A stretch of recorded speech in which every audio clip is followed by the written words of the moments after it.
I'm throwing dirt, dirt, dirt. I miss that dirt, dirt, dirt. Gotta get back to I'm a dirt trackaholic. Call it what you call it. Saturday night, I am so Kenny Wallace on that dirt, dirt, dirt. I miss that dirt, dirt, dirt. Gotta get back to it. I've been the Kenny Wallace of the rap game ever since I hit him with that dirt track thing. Now nationwide, everybody knows my name. They're like, mama, that's Kenny Montgomery. He sings that song we like. Yeah, boy, that's me. Roll like the trailer, I'm flossing. Them Hoosier tires glossing. Them cold kind we're tossing. They know I came to wreck it, yet I rarely bring out a caution. I hit the high side, boy, I park it for Brian Clausen. Welcome to Throttled Up the Podcast. Often imitated, never duplicated. Your weekly home for the best in motorsports coverage. Even your grandpa talking about, man, that boy too cold. We don't sit on 24s, we don't ride on spinners. Welcome back to Throttled Up the Podcast. And maybe our theme song doesn't fit us as well this week because we're not going to be talking to a current dirt driver. A lot of dirt history in his background and in his family's. But currently, he's driving for Stewart-Haas Racing in the NASCAR Xfinity Series. And our guest tonight is Chase Briscoe. I'm very, very excited to get a chance to talk to him, and it's been a really cool experience getting to watch Chase grow up. Both of us from Mitchell, Indiana, graduating from Mitchell High School and seeing what he's been able to do in his racing career. So looking forward to that. Before we jump in, obviously you might see here that Matt is not with me tonight. Matt had some appointments, couldn't make the interview. We look forward to having Matt back in studio with us next week. So he is definitely missed and can't wait to get him back in studio with all of us. But looking ahead here just a little bit, next week we will have on the show with us the Colin Shipley team.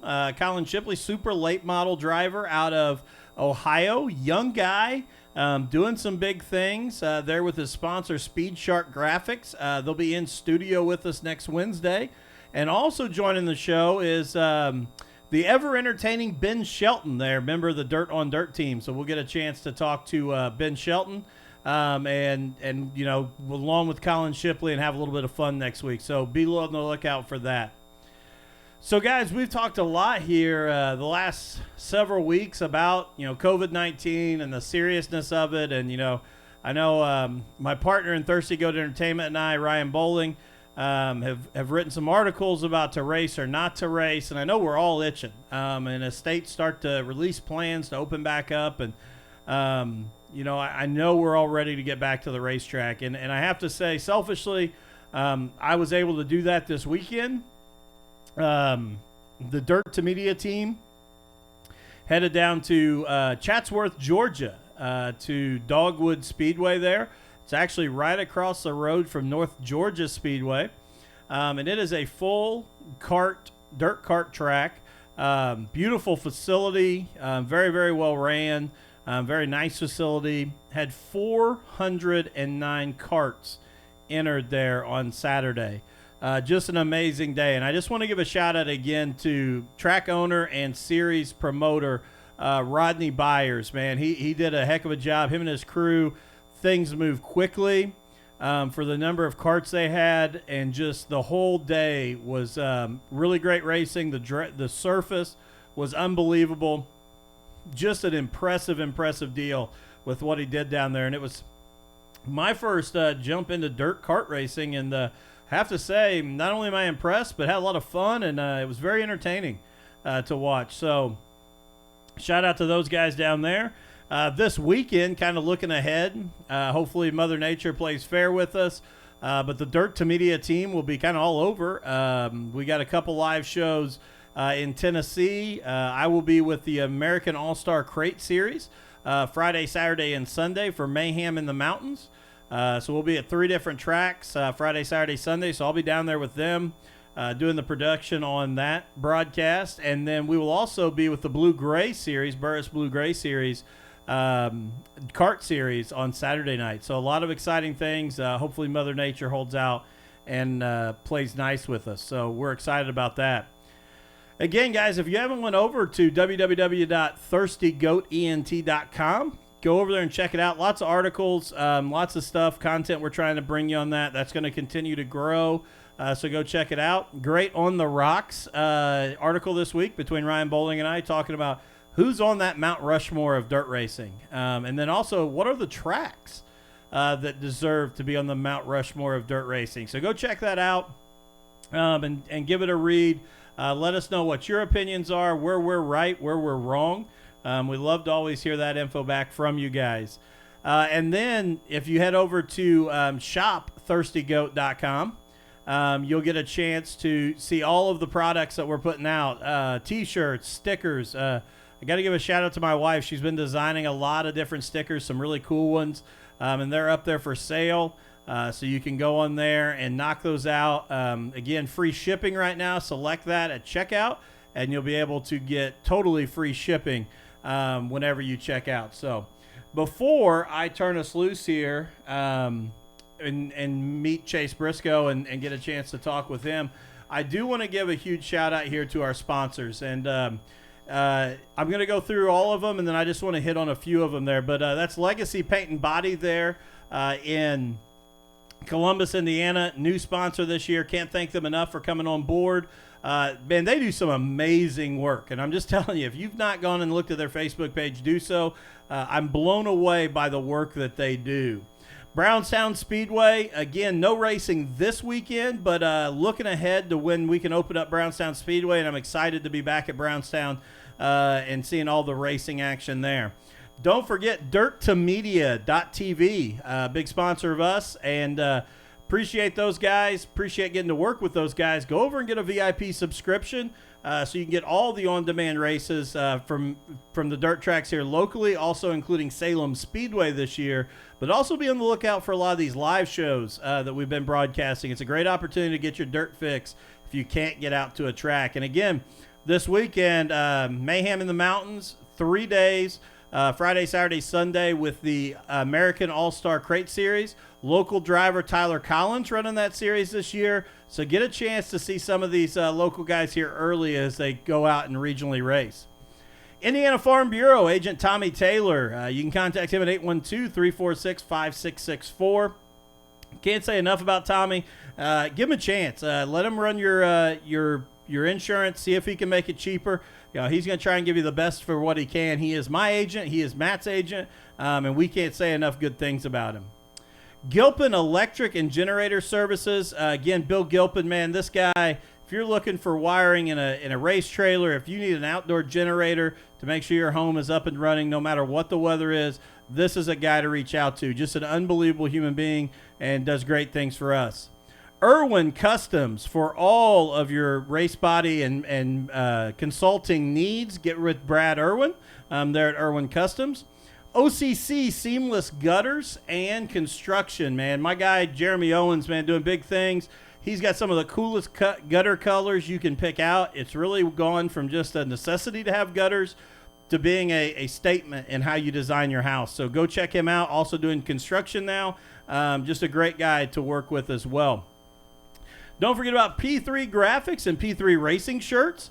New place. Just was down there the other day with Eric Bryant. An amazing setup they got down there, and great quality of both race wraps, stickers, but also those P3 Racing shirts, man. No minimum quantity. You can get them quick, and you don't have to buy, the 72 shirts that we see a lot of other places. So great offer there. Schaefer's Photo and Custom Tees. Mark and Jamie Schaefer. www.schaefer11.smugmug.com. Man, you can't find better pictures than what Mark takes there at Brownstown Speedway. Go back. You got some time. Go back and look through all of last year's pictures. Pick out some that you like. Get with Mark and make sure you get those gifts for whether it's for your sponsors. If you got a race fan in your house, make sure they get some of those things. And then Kane's Tree Service, tree trimming, tree removal, stump removal. Guys, it's that time of year here in the spring when storms start to kick up. Contact Kane's Tree Service for all of your needs. Great group of guys. They do great work. So reach out there to Kane's Tree Service. All right, guys. And before we jump back in here, I again just want to thank everybody for tuning in. I want to thank Chase Briscoe for being a guest here on the show. By far, I appreciate everybody that's been on the show in all the episodes we've done, but I have to say this is probably one of my favorite interviews I've gotten to do, and Chase just such a good kid, and I'll just call him out now because we call him out later in the interview when I'm talking to Chase. The only one that I think can probably top this interview is Kevin Briscoe. So, Risky, I'm calling you out, man. I want to get you on the show, Risky Brisky, and I want to talk about your career and all the great things you did. I've said very many times on this show, you're my hero, and I loved watching that white and red number 5 go around Bloomington Speedway. So, thanks, guys. Again, check out ThirstyGoatENT.com and ShopThirstyGoat.com, and we appreciate everybody, and we'll see you again next week, Wednesday night, 8 p.m., with Colin Shipley and his team, and also Ben Shelton from Dirt on Dirt. Now, I'll take you to the interview with Chase Briscoe. And welcome back to Throttled Up the Podcast. And this is an extremely exciting episode, one I've been looking forward to doing for a while. I have another Mitchell Blue Jacket on the line with me, and that is one and only Chase Briscoe, Xfinity driver for Stewart-Haas Racing. So, Chase, man, welcome to the program. Yeah, thanks for having me. I've actually watched the show quite a bit. You have a lot of my buddies on, so I'm always watching it and tuning in. I watched last week with Britton, and then when Toby was on, obviously watched that one. So I'm definitely a fan. Hey, we appreciate it. Yeah, man, we're, obviously with us being where we're at here in the world, we interact with a lot of your buddies all the time. Yeah, Britton's a good one, man. Other than that Duke Blue Devil head on the top of that race car, outside of that, he's a good guy. Yeah, he's all right, I guess. He can be all right. Chase, I want to jump right in here, man, because this is the cool thing for me. And off air before we got started there, we were talking about, obviously both of us graduated from Mitchell, but I'm 10 years older than you. And I grew up, and I've said it on this show a lot, I grew up, like, your dad is my hero in the racing community. And I know and I've told your dad that, and he laughs at me, but, like, I grew up going to Bloomington Speedway and watching, your dad in a sprint car there, and I catch a lot of heck over here in the Brownstown area because everybody's late model guys, and I'm still an open wheel fan. So like growing up, that was like, if I could be anybody, I wanted to be that Kevin Briscoe in that 5 red and white Briscoe Mobile Homes car. So what was it like? And I'm going to jump right into this. What was it like for you? Getting into racing, knowing the history that your grandfather had with his teams that he owned and your dad with his success on the track. Yeah, it was, cool for me. I didn't know any different. I just thought my dad won a lot of races. Like, that was just normal growing up. And, I didn't go to a lot of races when I was really, really young. At least in the pits, I would always go to the grandstands with my mom. And then, I think my biggest memory of my dad racing is when I wouldn't go, it was always when I woke up every morning, I would come out of my bedroom and it was like facing the kitchen counter, and it seemed like every weekend there was a trophy sitting there, so I knew he had won the night before. So that's like my biggest childhood memory of him racing is I just remember always turning around the corner, and if there was a trophy there, I knew that he obviously won, and if there wasn't, then I knew he didn't win. So that was always cool when I was really little, and then once I got older, I would say around when I was 10 years old is when I started going a lot more. At least to the pits. It was kind of new for me just because he was so busy. I didn't really know what I was doing. I've never been mechanical ever. So I would just go and hang out with my friends in the pits, and I would push him on the four-wheeler and whatnot. But it was always really cool to grow up, going and getting pictures in Victory Lane and traveling all over, the Midwest with my dad and my grandpa. It was definitely a lot of fun. And obviously, I think a lot of the younger generation knows your dad, around my age, but I don't know how many know how involved your grandpa was, your grandpa Richard, and the drivers. When you look at the list of guys that have driven for your grandpa, I mean, it's like the Sprint Car Hall of Fame, man. I mean, you go down the list there, and you're talking, Dave Blaney, Dick Gaines, Chuck Amati, Jack Hewitt, Steve Kinzer, Rich Vogler. I mean, this is the who's who of sprint car drivers. Yeah, he had a ton of amazing race car drivers. He started in 76 and just had, like you were saying, literally the who's who of sprint cars drove for my grandpa. I think as an owner he has over 500 wins alone. And then when my dad started in 86, Obviously, that kind of became the end of him hiring drivers just because my dad was always running the car. And I remember a little bit my grandpa would still hire drivers when my dad would drive for other teams. I remember Kevin Huntley driving and Kyle Cummins and a couple other people. But, definitely my dad and my grandpa was always the red and white 5 that I remember. But yeah, early days, I would have loved to be there and just been on the road, going to the racetrack with Hewitt or Vogler or any of those guys. Would have been so fun to be a part of. Obviously, I've heard a ton of the stories of going to the racetrack with Hewitt and all them guys, and it would have been a blast. So yeah, I've definitely been very blessed to be born into a really good racing family, especially, in the Indiana sprint car scene. I would say my grandpa is one of the, he doesn't get the recognition I feel like he probably deserves, even on a national scale, just because, to win over 500 races as an owner, that just is a testament to, obviously you have to have good race car drivers, but you also have to have a good setup and good equipment. My grandpa didn't really ever seem to have very many parts failures. Yeah, and I agree with you 100%. I say that all the time. I don't think your grandpa gets the recognition around as being, what he really was. And maybe it was the timing. I don't know. But, you look at this list, he took shots on some guys because, again, now these names are Sprint Car Hall of Famers, but he took shots on guys before they were the names they were. And it's just an amazing list of the guys that he was able to work with and find. Yeah, for sure. And it doesn't even stop at drivers. It even goes all the way to crew members. Scott Gherkin got his start with my grandpa, and Scott Gherkin went on to be with Steve Kinzer for all their wins and championships. So, it wasn't only drivers. Like I said, it was also crew guys. Daryl Tate's another one that started with my grandpa and did a lot of racing with him, and then obviously was really successful later in his career and being a mechanic and a crew chief. And I have to tell you this story, and I've told it on here several times, so our weekly listeners will probably roll their eyes. But when you ran the throwback paint scheme, when Brady Short was running your car, and it was at Brownstown Speedway for the No Way Out a couple years, and it was so funny. My co-host is the announcer there at Brownstown, and we're walking through the pits, and he's like, "Go over there." And it honestly took me back to being 10 years old and seeing it at Bloomington Speedway. And I'm like, no, it wasn't like I thought that I couldn't go over there, but it was just so, like, such a childhood moment again that it's one of the coolest things I've ever experienced was seeing that car roll out again.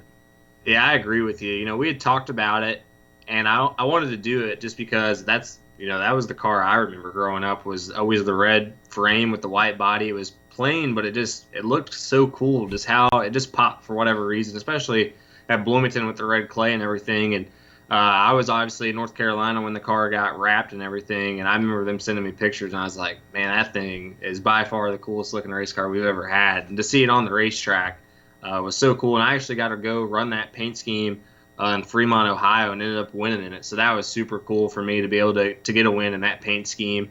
I'd done it obviously a little bit earlier when I was younger, but to have it redone again was super cool. Just with all the history, it means a lot to me. Obviously, like you were saying, it means a lot to you too. And that was my childhood, man. That red and white 5, and something about it has always looked so clean and just so sharp to me. And it's so funny because my wife she didn't grow up in the racing, going to races and things, but it was right after we moved here, and she found a box of keepsakes, and she pulled out one of your dad's Risky Brisky driving school shirts that he had signed for me, and it's about like a youth large, so I don't know how young I had to be to fit into that thing, and she was just laughing. I'm like, but you don't understand like how iconic that car is to me. I mean, it was so cool to see you do that, and like I said, watching your dad at Bloomington Speedway was like something out of the movies. I mean, it was just unbelievable to get to watch him race. Yeah, I remember. I wish I could remember more of it, just because when I was 8, 9, 10 years old, I didn't appreciate what was actually going on the racetrack as far as being able to watch him. And I understood the concept of racing, but I didn't know what I know now. So I wish I could go back and really learn a lot more. But yeah, I remember growing up going to Bloomington. It was always my dad, Dickie Gaines, Derek Scheffel, Kevin Thomas. Those were like the 4 guys that he was racing against all the time. And it was so fun to go to Bloomington. And I always got to go to Bloomington because it was, 25 minutes up the road, and all my buddies would go with me. So that was always, my Friday nights from when that's all I can remember, being there on Friday nights. Then going to Lawrenceburg and Hopstadt and all these places, it didn't matter where we went. It seemed like with a wing or without a wing, he was always at least in contention to win. So as a kid, that's all you can ask for, because it was the coolest thing to go get a picture on the front stretch with your dad. You know, and I got the chance to do this just a week or so ago with Hudson O'Neill. We need to find some old Bloomington race footage of your dad running. And we pulled out the 95 Hoosier Dirt Classic at Brownstown when Don won. And Hudson and I sat down here in studio and actually watched it. And he commentated over top of it and talked about watching his dad run. That's something we need to do, is find some old Kevin Briscoe race film and do some content with it. I would be all about it. The problem is I can't ever find any videos of his wins. Is what's funny. Everybody talks about how he had all these wins, and it seems like every video USAC or any of these people post, he's always running terrible. So I always give him a hard time about it. But I remember him winning a ton of races, so I know he did. But it seems like all these wins he had apparently were never on video or something. So I would love to find some of his bigger wins at least and watch them again. You know what? That's a project I'm going to work on for you, Chase. I'm going to see if I can find people around here that maybe have some of that, and we'll work on it. But so let's jump into your career, though, because I didn't bring you on here just to talk about Dad and Grandpa, even though, like I said, and I appreciate you letting me go back there a little bit, because they were, that was a huge part of my childhood. But you jump in the first time in a quarter midget when you're 6 years old, I believe, correct? 7. 7, okay. Yeah. And you win your first race, win the heat, win the feature, you lap everybody but second place. I mean, that's an unthinkable start in the racing and in a racing career.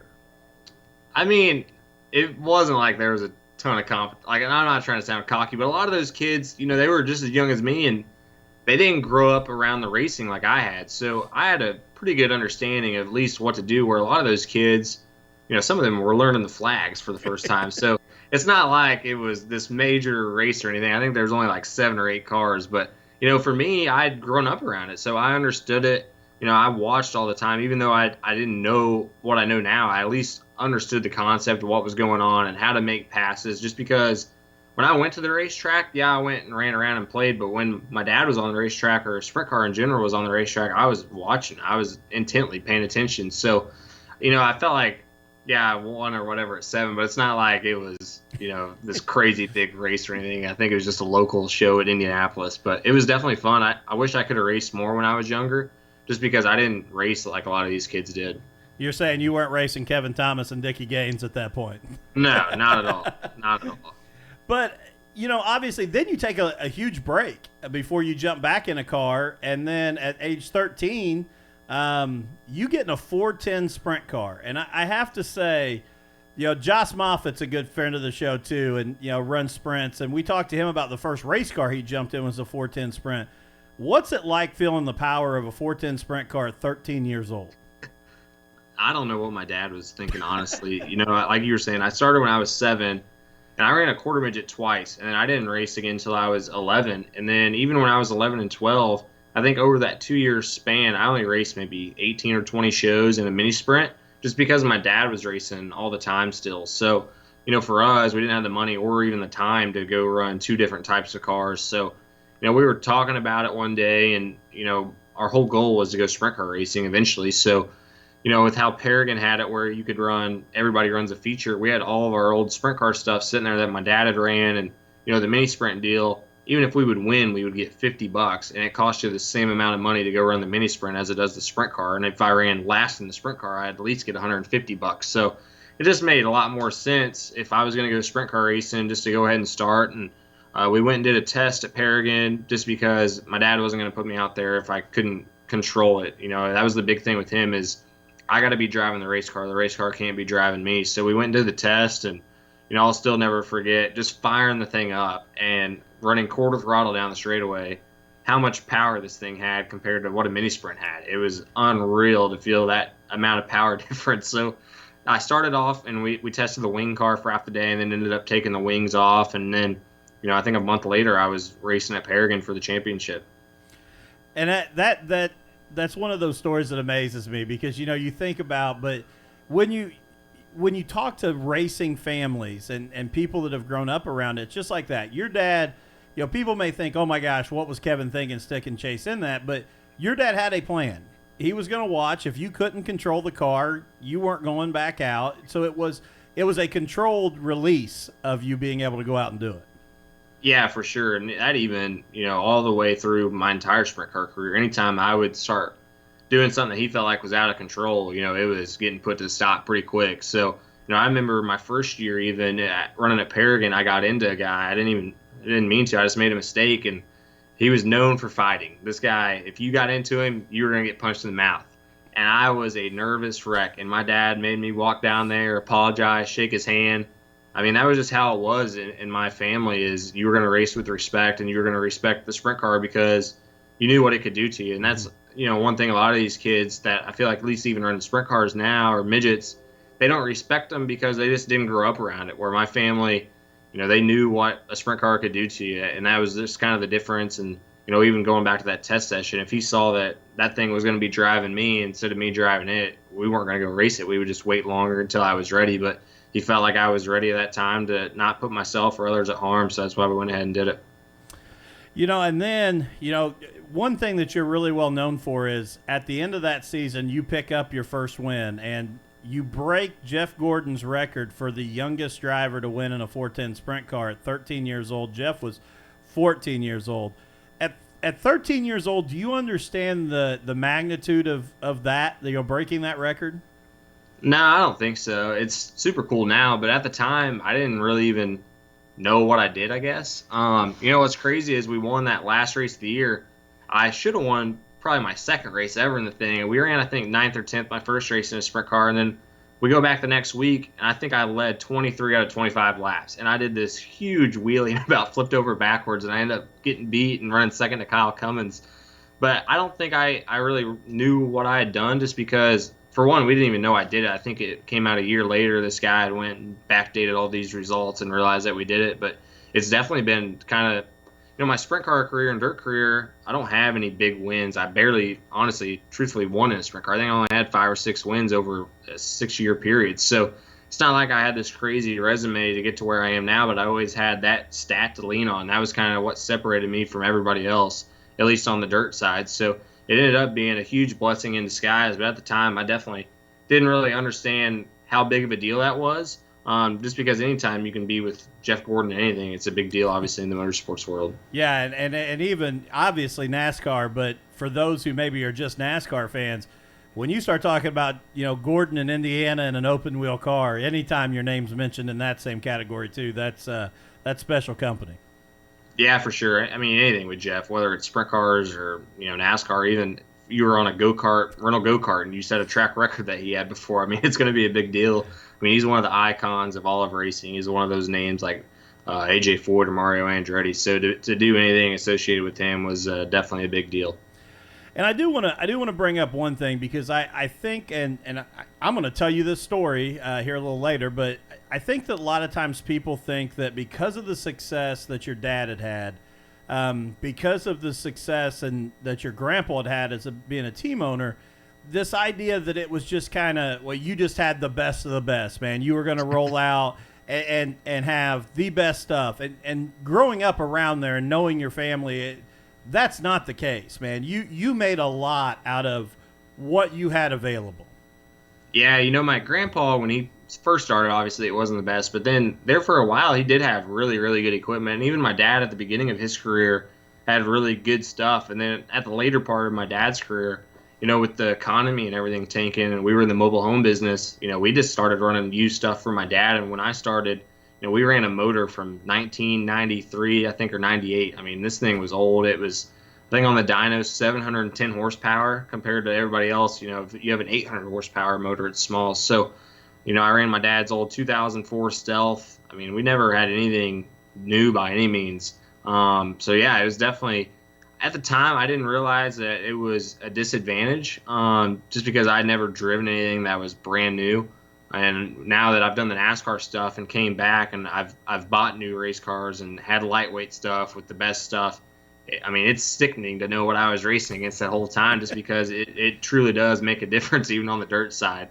I remember the first time we had bought a new midget in 2017. I think I went and ran it at DuCoin, and it almost drove itself around the racetrack. It's just crazy how much, that much less weight and just newer components and nicer equipment makes a difference on the dirt side. So, yeah, I definitely didn't have the nicest stuff when I was starting off, but it was still competitive. It just wasn't the high end, lightweight, everything brand new by any means. Absolutely. And I just want people to understand it wasn't, you didn't have a silver spoon to go do this stuff. I mean, that was, you guys worked and grinded and Grandpa made sure you had what you needed. Dad made sure you had what you needed, but it wasn't an unlimited budget by any stretch of the imagination.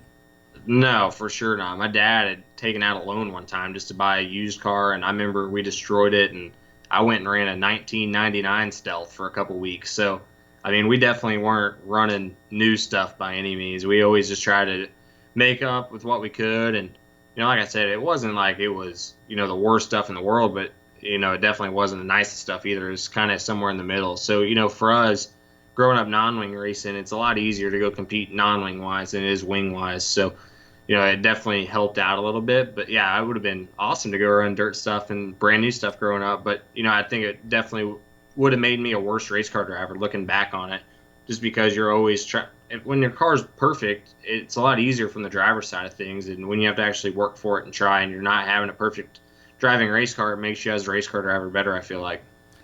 And I have to tell you this story, but it was probably 2 or 3 years ago, maybe. It was right when you started Chase Briscoe Racing, and you had been at Iowa the night before in the truck series and came down to the No Way Out in Brownstown, and you raced one of the CBR cars. I think yeah, that was our first night out. I think T-Mez maybe was your teammate at that point. T-Mez was running for you guys.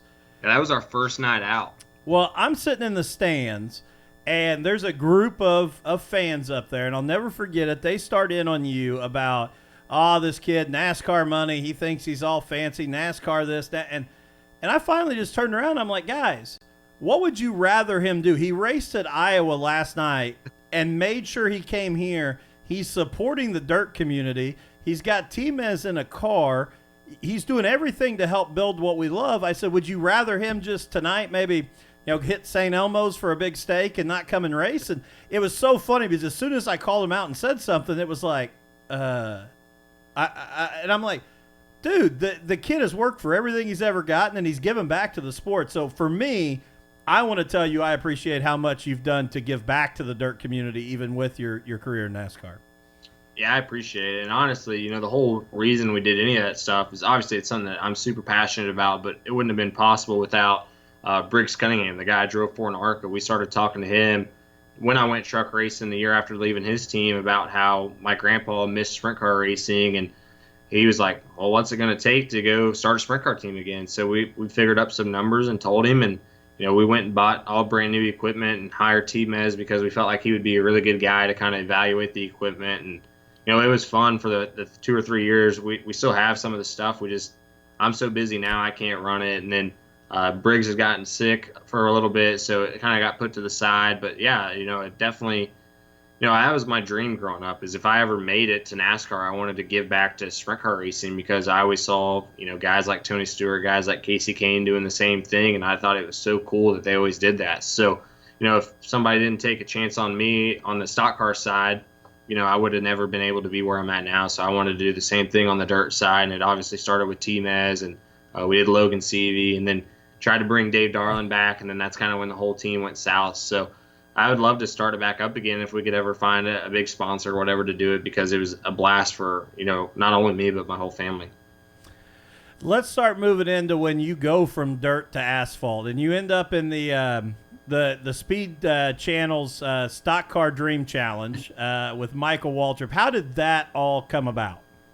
Yeah, so we had I can't remember if I flipped or blew a motor or something, but we were out of sprint car racing. I didn't have any ride or anything. We didn't have a car left. And I was just scrolling through Facebook one day and saw this advertisement for this Peak Stock Car Dream Challenge deal with Michael Waltrip Racing. So I didn't read any of the guidelines or the details. I just sent in a video. It said that's all you had to do. And come to find out, I totally blew every guideline they had or any of the rules. So I don't even know how I got picked, but it was a voting thing, and I just kept sharing it over and over and over again. I was one of those people that was constantly telling you to go vote for me, and I ended up being, I think, second or third out of everybody on there, and they took the top 10. So I got a call to go to Charlotte, and then that was the first time I ever got to drive on pavement or in a stock car, or even drive a manual transmission. So that was really the whole thing that kickstarted, where we're at today. How different is it from dirt to pavement? It's different. It's two different types of driving styles, but they still have the same characteristics. You still have to have throttle control. You still, for me growing up dirt racing, running sideways on pavement was always comfortable, where a lot of guys kind of struggle with that grow up pavement racing. But you still have the same lack of grip. I mean, perfect example, this week at Darlington, we're going to be sideways just as much as we would be in a dirt car. You don't see it as much on the NASCAR side because you can't see us working the wheel inside. You don't see the attitude of the race car bouncing around like you do a sprint car or a midget. But, they're just as hard to drive. There's just so many different variables that go into it because we have all the aero side of things, dirty air versus clean air. There's so many little things that make a difference. So it's just two totally different types of racing. But as far as driving them, it's the same techniques and things that you would find that make you go fast on the dirt side, the same as it does on the pavement side. We still, instead of looking for moisture, you're looking for a clean racetrack that doesn't have rubber on it to try to go faster. Instead of running a cushion, we run the wall because that amount of air packed between our car and the wall creates almost a cushion for us. So it's the same types of things. It's just totally different in the aspect of how you do it. So then you go from that stock car challenge and you end up at Cunningham. Well, you run the K&N West Series for a while, and then but you end up at Cunningham Motorsports for the ARCA deal. How did all of that come about? Yeah, so I right after the peak stock car deal, Bobby Hillen, who used to run a NASCAR, we were talking to him, and he ended up sponsoring me in 3 races for the K&N deal. And we went with the same team that Michael Waltrip Racing had kind of steered us towards. And then that was in 2013. And then those next 2.5 years, I just slept on couches and would volunteer at different race shops in North Carolina. The first one I went to was Brian and Bob Keselowski, which is Brad's brother and dad. And the only reason I knew Brian was he was one of the instructors at the Peak deal. So he was one of the few guys I even knew in the Charlotte area. So I was there for a little bit, and I would spot for him on some of his races, and then bounced around from a couple of different teams. And then I was really good buddies with Christopher Bell at the time, and he had an offer from Roush Fenway to do a driver development deal. But he was obviously a Toyota driver, so I knew he wasn't going to take it. So I just walked straight into the Roush headquarters, and I knew the guy's name that he had been talking to and mentioned him. And, they were like, oh, we can't let you see him today, but we'll give you an email and you can get in touch with him. So I emailed the guy, told him what I was trying to do, and he was gracious enough to take a meeting with me. And I just told him how I was actually going to be teammates with Bell at an indoor mini sprint race that coming weekend, and I would let him know how it goes. And I ended up winning the race, and Bell ran second. So I'd emailed the guy, and then that week I'd actually talked to a guy about maybe representing me as an agent, and he had just so happened to talk to Roush Fenway and mention my name. So then they had heard my name now from not only myself but this other guy. Well, then the Cunningham Motorsports team had called Roush Fenway the very next day about how they were going to take an extra car to a test, and if they had any young drivers that maybe they were looking at running potentially down the road, that if they wanted to test them, they would put them in a car at a test. And Roush Fenway had heard my name twice now, so they mentioned it to this Cunningham team. So I was driving back to Indiana. I was quitting. I was coming back home. I was over the North Carolina deal, and I was actually in Kentucky, and I got a call from this Cunningham team about me coming and testing for them. So I went and ran a midget that weekend and then came back, and before I walked out the door, I just said, hey, I'd be more than willing to volunteer my time if that means anything. So I started volunteering there, and I got back to the owner, Briggs Cunningham, that I was volunteering all this time at their shop, and he thought it was a pretty cool story. And then I went and did the test, and we were really good at the test, better than their other 2 actual drivers at the time. So they let me run 2 races in 2015, and in the off season of 2016, or leading into 2016, I had went to Briggs Cunningham's house, which is in Kentucky, about 2.5 hours south of Mitchell. And this is the first time I'd ever met the guy. We talked on the phone, super brief every time, because I would just call him and thank him. And he didn't know who I was or anything. He knew that I drove the car, and he thought it was cool that I volunteered, but we never met face to face, and we just kind of hit it off. I just talked to him yesterday for almost 25 minutes. We still talk all the time, and he's this 88-year-old man that just likes watching his cars go on the racetrack. And he asked me, hey, what do you want to do next year? As we were driving around on his little gator on his farm, and I said, well, I'd love to try to win your first championship. I said, but if you don't run me in 10 races or 5 or 1, or even if you don't run me at all, I just appreciate you letting me run the 2. And he called me the next day and said, hey, let's run for the championship. So in 2016, we ran for the ARCA championship and obviously was able to win it and win nearly half the races. And then that progressed to getting me a Ford contract to start doing the truck racing at the time. And I want to go back to that season, and you're exactly right. That 2016 ARCA season was amazing, and I think that's really when your hometown in Mitchell, Indiana, really. I mean, a lot of us that knew the dirt community knew that, but when you started running ARCA, that's when, even for me, my Facebook feed seemed like every ARCA race was filled up with Chase's P3, Chase's P4, Chase's. I mean, and it was just amazing. It was so awesome to see. But I have to ask this, because you won at Winchester that year, Iowa, Lucas Oil Raceway, Pocono, Chicagoland, and Kansas. The big one in ARCA that stands out there, and I know Bloomington Speedway was your home track, is you never picked up that you never picked up that win at Salem Speedway, man. How bad did you want it? Oh, it still eats me up, truthfully. Just because at both Salem races, I said on the pole, we were so fast at both of them. The first one, the last pit stop, we had a loose wheel and threw the axle out. And then the second one, I mean, we literally dominated. I think we led over 100 laps. And how ARCA works on the short tracks is you get 6 tires. So one of your pit stops will be 4 tires and the other one will be 2. Well, typically you always take your 2 tires first because you have that long run, and then you save your 4 tires for the very end. So with how dominant we were, we went ahead and took our 2 tires. Well, pretty much the whole other half the field that wasn't a lap down took their 4, because pretty much straight up they couldn't beat us. And come to find out, it went green the whole way, so we ended up going a lap down. I think we finished 5th. But yeah, it tears me up to not win at Salem. It was so cool to go to Salem and just have that hometown support whenever you went in there. See how many 77 Briscoe shirts there were. It was unbelievable. Yeah, I still talk to Chad Bryant, who is my crew chief. He actually owns the ARCA team now. He bought him out.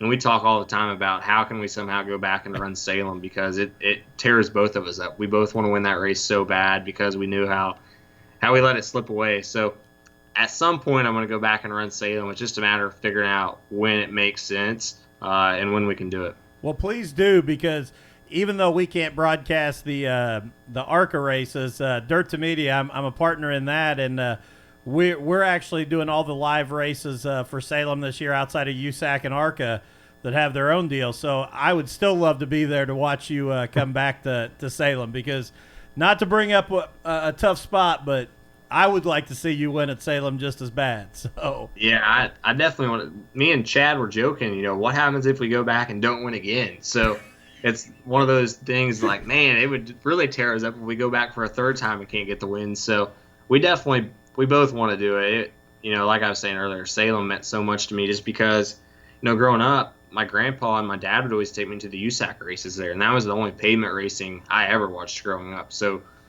Salem, I mean, it takes some serious kahunas to go around that place in a USAC car, and I remember how fast it would look as a kid. I'm like, man, these guys are crazy to run around this place. And then I would always go to the ARCA race as well, because we would go watch Frank Kimmel and those guys. So, for me, I was like, man, this is cool. These guys are a big deal. And we would always go to Tumbleweed. And I remember watching the trailers all drive by as they left the racetrack. And, it seemed like a big deal because all those guys had the big trucks and trailers. So for me, the ARCA race was always super sentimental at Salem, just because I went there as a kid. But to win it would definitely be cool.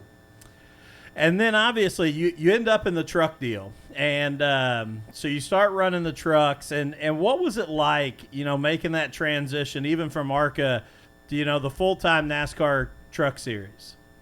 It was definitely a very humbling situation, just because going back to what I was telling you earlier, the first shop I volunteered at was Bob Keselowski and Brian Keselowski. So then to go and drive for Brad, it all kind of came back full circle. So it was super cool to do that. And then I think, if I remember right, we went to Daytona. We ended up being fastest in practice, and then I wrecked like half the field on the first lap of the race. And I'm like, oh no, man, this is not going to be good. And then we go to Atlanta, and I had a really fast truck and ended up blowing a tire like 20 laps in. And then go to Martinsville the next week, and I wrecked like half the field again. It was just not good. And you start questioning yourself. And then it seemed like halfway through the season, we kind of started hitting our stride, and then we got more and more competitive. Truthfully, I think we ran second 4 weeks in a row, and we should have been able to win 3 or 4 of them, and just had weird stuff happen. But then to end up, I think 3/4 of the way through the season, we found out the team was actually going to shut down.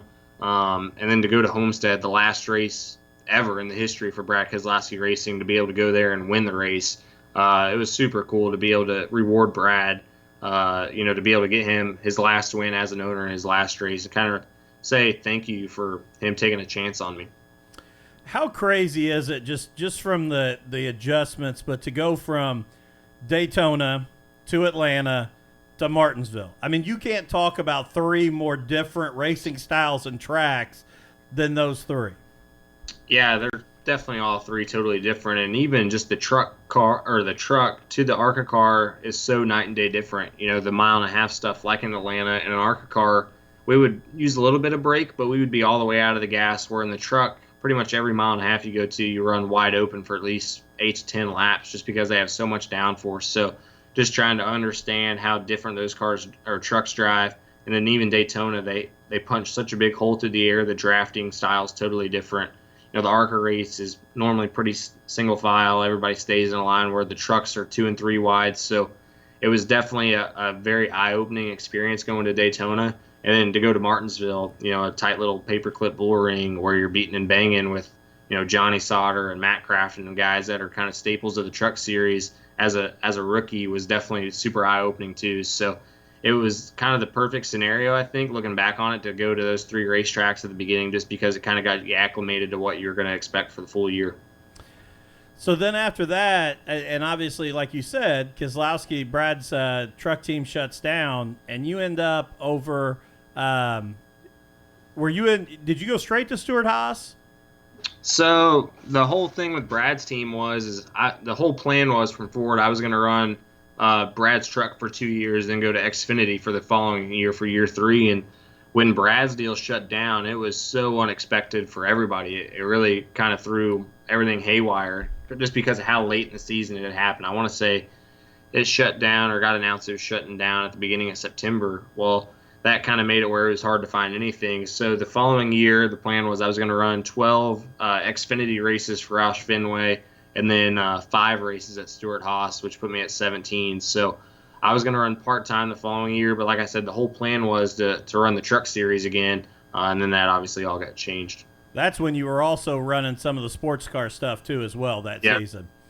Yeah, they were trying to get me just the most races I could do at that point, and that's when I got into the IMSA stuff, which was really crazy for me, growing up dirt racing, to go run the IMSA sports car deal and just see the different personalities and the total different type of racing and atmosphere.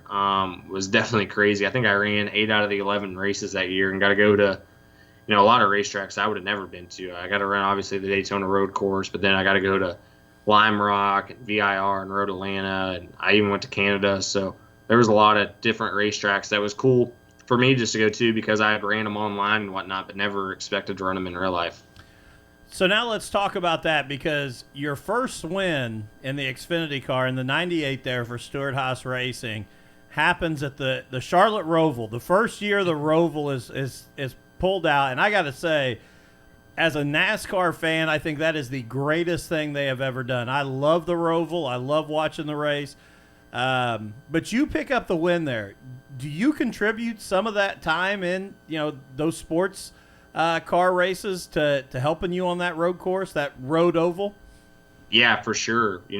Road course racing is so hard to kind of figure out how you just approach it, and the mentality on how to pass guys, and there's so many little techniques that it takes to go fast. And, for me, when I first started the ARCA deal, we had one road course, and then in the truck series, we had run one road course. And I always had a blast going and running them, but I would always be, 2.5, 3 seconds off the pace from the road course stringers. And you're just scratching your head trying to figure out, all right, how can I be 3 seconds off? Well, if you break it down, that's about 2 to 3 tenths a corner. So it doesn't really sound like a lot when you make it that way. But, going and running all that IMSA stuff, we had data and everything on the car, so I could compare myself to, Austin Cindric. He was my teammate, and he was a road course guy for his whole life. So I could look at his data, see what he was doing different than me, And then just getting, laps and repetitions on a road course was so big. So, yeah, for sure, the IMSA deal was a huge part of the Roval win just because, it taught me those little characteristics on what to do. And I just felt comfortable, at least a lot more comfortable than I ever was before, going and doing the IMSA stuff. And I have to say, if I ever get the opportunity to get you in studio at some point when you're back around Mitchell, we do have your diecast here in studio of the first Roval win. So we're gonna have to get an autograph on it because it is not autographed, but we do have the confetti covered car from the Roval win. Yeah, it's got confetti everywhere on it, but yeah, we could definitely do that for sure. But then, probably and don't get me wrong, it was amazing getting to watch you win the Roval. But probably the coolest thing for me was that same year you go and jump back in the trucks at Eldora in the Dirt Derby. And for anybody from the dirt world, outside of obviously the Chili Bowl for us open wheel guys, Eldora is just about as great of a dirt track as you could ever see. What's it like when you pick up the Dirt Derby win there in the truck? Yeah, it was awesome. For me, Eldora is the equivalent, what I feel like is Daytona is for pavement guys, or really all of motorsports. But, Eldora is the dirt version of Daytona. Everybody dreams of going to Eldora. And, believe it or not, that my first ever race at Eldora was in a truck. I never got to run a sprint car there or anything because my dad would never take me over there. So, for me just to get a race at Eldora was a huge deal in 2017. And then to go back in 2018, with me running the part-time stuff, Ford was trying to get me in any race I could, and I went to them, and, I thought that it was a done deal about 4 months before, and I just texted the Ford guys about, hey, are we still good to go for Eldora? And this was probably 2.5 weeks away from the race because I hadn't heard anything, and they said, oh, no, we totally forgot. Let us work on it. So I found out literally, I think, 8 days before the race that I was even going to run, and I had to fly up to Ohio because that's where Thor Sport, the team I drove for, is based out of, and tried to fit in a seat.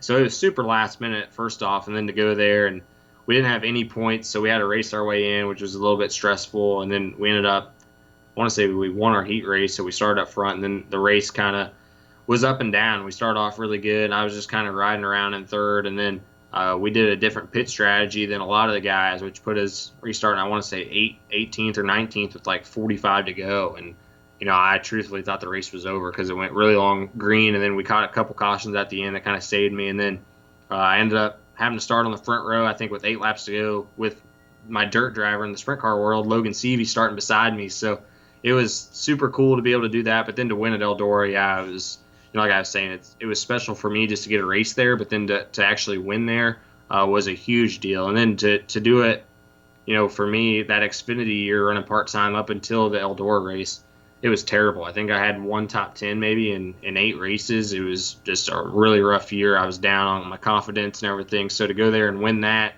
kind of started slowly getting my confidence back to where it needed to be, and was a huge part of, truthfully, even coming to Stewart-Haas full-time in 2019. And if I remember correctly, you got a heck of a Swiffer package out of that deal because they love the idea of you having the Swiffer inside the car to work on the dust. Yeah, in 2017, I put a big Swiffer in there and everything else, and Swiffer thought it was hilarious. So they sent me like 30 boxes of these Swiffers to use for whenever I went back to Eldora, or even just for around the house. So it was pretty cool. That Swiffer, I don't even know how they found out about it, but they somehow did and sent me a whole box of them. How crazy is it, to put those trucks on the dirt and race them there? Well, it's totally different than anything I'd ever done on dirt. So 2017, I show up. This is my first year in the truck series. I'm talking a little bit of smack to my teammate because he's never ran dirt, and my crew chief and me. I mean, we are going there with all the confidence in the world that we're gonna just smoke these guys. So I go out on the first truck in practice, hit the racetrack. I spun out, I think, 2 times in 3 laps. I'm just wide open trying to drive this thing like a sprint car, and so I pull in after like the first 4 or 5 laps, and I'm parked right behind our trailer, and here comes Tony Stewart walking in between our trailers, and he's just shaking his head. So I'm like, oh no, what did I do now? So he comes and leans up in the window net, and he's like, you got to calm down. You cannot effing drive these things like a sprint car. Like you just can't do it. You got to calm down, take a breather. You're gonna be fine. So obviously, getting to talking like that from Smoke kind of roped me back in, and I started being a lot calmer. And then at the end of second practice that first year, I think we were literally half second faster than the field in practice. I mean, we are just flying. And my crew chief, with like 10 minutes left in practice, says, all right, we're going to put all the fuel in this thing just so you can kind of feel what it's going to be like now on a full fuel load. We're putting new tires on it. And I remember telling him, no, we're good. Let's just park it. No worries. Yeah. We're fine. So we go back out, and I get stuck behind a slower guy. So I go to throw a slide job like I'd been all night long on other guys. Well, with all this fuel, this thing just keeps sliding and sliding and sliding. And that's when I almost flipped over. I don't know if you saw the video. I hit the wall, climbed up on the catch fence, tore the catch fence down, and everything else. So that was a little rough for my first year. And, you know, it's hilarious to hear you talk about it because I interviewed Bobby Pierce just a couple weeks ago and talked to Bobby about running in the Dirt Derby. And when I asked him what it's like getting those trucks out there, he goes, they're not made for dirt. I mean, it was point blank. You can't drive them sideways. That's the biggest thing is you can drive them to a certain point of sideways, but once you get them, like say, for example, you can run them at 8 degrees yawed out sideways. Mm-hmm. Well, if you hit 8 1/4 degrees, It's you're over. spun out. There's no saving it. That's the biggest thing is just trying to figure out how far can I get it out sideways without spinning it out. And it seems like typically the faster guys there are whoever can hang it out the most without spinning out. Yeah, that was exactly. I mean, Bobby was just like, man, you go from a late model where everything is set up where I can just push it into the corner, and he goes, everything there is finesse, everything there is trying to keep the truck straight. He said it was just a whole different world. For sure, they're definitely not made to go on dirt at all.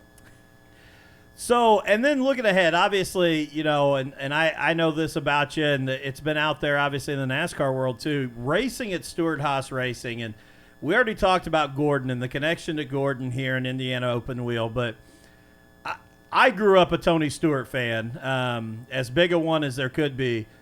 And I don't know that there's ever been a guy that I truly believe that could get in anything and any type of vehicle and beat the field as what Smoke can. What's it like to be running for a guy like that? Oh, it's unbelievable. You know, like you were saying, you were a huge Tony fan. I was a diehard Tony fan myself. When I go back to Mitchell and stay in my bedroom that I grew up in, I have Tony Stewart blanket covering the window. I have Tony Stewart stuff everywhere. You know, growing up, I would wear my Home Depot uniform and helmet and play my sprint car video games. So for me, Tony Stewart was the guy growing up. Nothing against Jeff Gordon, but I hated Jeff Gordon growing up because I was a Tony Stewart fan. Now I obviously really like talking to Jeff and we're good friends, but you know, growing up, I was a Tony Stewart guy, so I could care less about Jeff Gordon. So for me to be able to drive for Tony Stewart is literally the icing on the cake. That's where I always, ever since I started this NASCAR deal, my goal was to drive for Stewart-Haas, obviously in the Cup Series, but hopefully a stepping stone to that's driving for him in the Xfinity Series. And to be able to not only drive for him, but also win races for him is the coolest thing in the world, just because the guy I've always looked up to is my boss now. So it's pretty special for sure. And then, obviously, getting ready to go back racing, you got to be excited, so I don't want to keep you too much longer, but getting ready to go to Darlington here, what's it been like here during this whole COVID shutdown? And obviously, you know, we know how serious it is, and we know all that, but how amped up are you to be back at the racetrack? Yeah, I'm ready to go for sure. You know, anytime you take 2.5 months off, it's different for us race car drivers just because we're used to always being in a rhythm. We're used to going to the racetrack, and you know, even in the off season, I never take this amount of time off. I'm always going indoor midget racing or doing something. Well, I can't do any of that now, so it's definitely been different. I think there's going to be a lot of mistakes, not only mentally but also physically made in these first couple races. But I'm definitely ready to get going. Darlington, I think, is the perfect racetrack to go back to. It's probably the most treacherous oval we go to as far as just not getting put in the wall by yourself. You know, a lot of these places we go to, it's pretty hard to wreck by yourself, but Darlington's one of those places. It'll just reach out and get you at any point. So you gotta respect that place, and it's gonna be fun to go there with no practice, no qualifying, just hop in and go. So I'm looking forward to it. It's gonna be fun. And I got to ask this, too, because obviously we've gotten the chance to watch you in some of these iRacing events, and I know you've been running all different kinds of events, and You know, when I was talking to Britton last week, because I have just joined the iRacing community and I am so awful at it. And Britton is here and he's talking about, you know, when you guys were younger and you guys started playing iRacing. Does iRacing at least help you stay sharp as far as muscle memory and things like that as you're off? Yeah, I think to a certain extent. I mean, it's obviously not the real thing by any means, but you know, as far as hand-eye coordination goes and just racing, making passes, figuring out how to set guys up, I think it's definitely a good thing to do just as a refresher. So, you know, the pavement deal, I don't honestly do a lot of on iRacing unless it's the NASCAR stuff we do, but, you know, I love the dirt stuff on there. I think the dirt stuff is really good, especially the wing sprint cars. So, you know, for me, whenever I go and get ready to go run the indoor midget stuff or anything, I normally try to get on there just because – you know, how they have it where the track changes is so realistic. You know, it really makes you just like real life. You're constantly searching. So it's pretty realistic. It's not the real thing like I was saying, but it's as close as you can get. And it's definitely fun to do, especially during a downtime like we've had these last couple months. And before I let you go, the last thing I want to say to you is, number one, congratulations on the marriage. I know you recently were married, but even more exciting, congratulations, father-to-be here soon. So are you ready to take on the fatherhood role? Because it's going to be like a race car, man. It's out of control, and it's going to drive you. I know Dad said that you had to be able to drive the car. I got two. I got a 6-year-old and a 2-year-old. Let me tell you, they drive me a lot more than I drive them. Yeah, I'm excited. It's going to definitely be something new for me and my wife, Marissa, but it's something that's going to be super exciting, so rewarding. But I mean, it's definitely not going to be easy, I'm sure. But we're really excited. The due date's December 1st, which is the day after our wedding anniversary. So that'll kind of be a really nice gift for us. We actually find the gender out, I think, next week. So we're both convinced it's a girl, that's fine with me. But it's definitely going to be fun. I don't know if I can handle 2 of her, but we're going to have to try. I just can't wait to see Risky Brisky as a grandpa.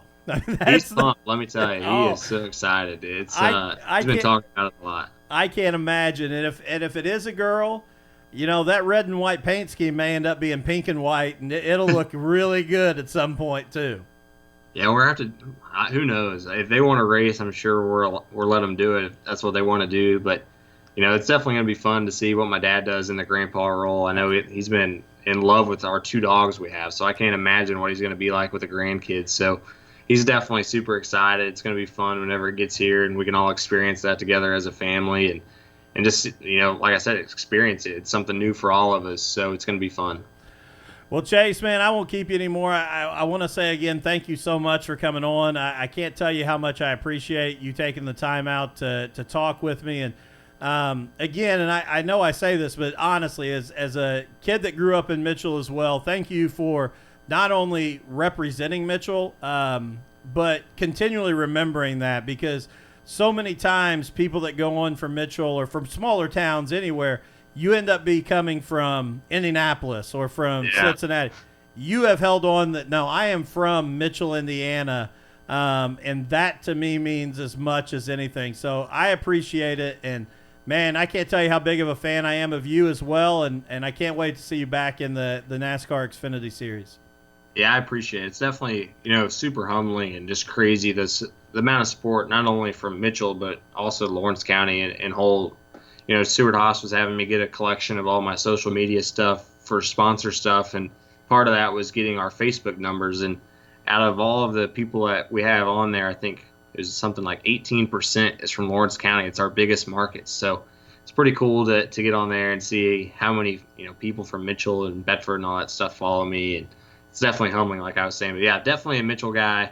I know they get riled up. I guess the Times-Mail put I was from Bedford one time, and the Mitchell people were not happy. So no, you can't go north of the river, man. Yeah, definitely a Mitchell guy, not a Bedford guy. Nothing against Bedford, but definitely from Mitchell. No, and hey, man, like I said, I appreciate it, and I know how crazy your schedule is. If you're ever back around Mitchell, man, we're an hour up the road outside of Brownstown, and we'd love to have you in studio. I'm still going to work on your dad. I got to get your dad in studio too to talk to him. Yeah, I'll help you out. I'll make it happen. Yeah, you tell him you did the show. He's got to do it. Yeah, we can do that. But brother, I appreciate it, man. I wish you the best of luck. Yeah, thank you. Thanks for having me once again. It was fun.